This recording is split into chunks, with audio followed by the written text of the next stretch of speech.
Hi, I'm Linnea Axman. You know me from around the church, and I just want to tell you, I believe in miracles. I don't always talk about it, but if asked, I would tell you I do. I believe in miracles because I've experienced them, prayed for them, been privy to them. But something happened to me recently that I'm compelled to talk to you about. My son-in-law's name is Wes, and there's a picture here of Wes and my daughter Bonnie when they got married. Wes is a Marine, and I'm so very proud of him.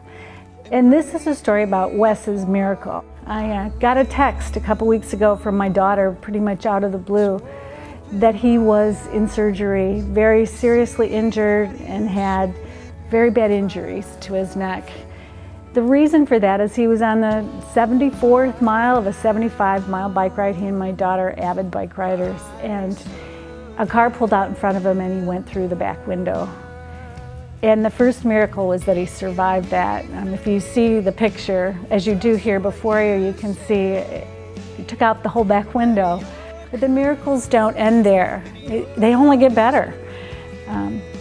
He was taken to a local hospital, and he was told there, and my daughter was told there in their best possible way of communicating in Japanese to non-Japanese speakers, that he had pretty serious vascular injury in his neck, and he was actively bleeding and he would need emergency surgery. Unfortunately, that hospital didn't have a vascular surgeon. And believe it or not, the Navy hospital on Okinawa, which is like one of the biggest hospitals in the Pacific, didn't have one either. Finally, at 6 o'clock in the evening, 3 hours later, while he was still actively bleeding, he was transferred to a hospital that would accept him.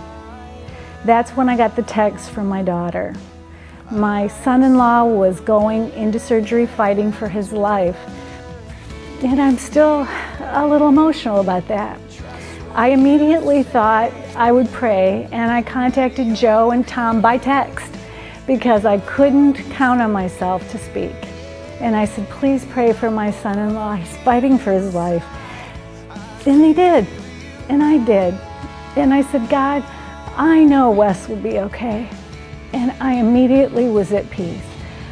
All anxiety and fear left me, and I knew Wes would be okay. About 30 minutes later, I received, yes, another text from my daughter, and she said, Mom, Wes is gonna be okay.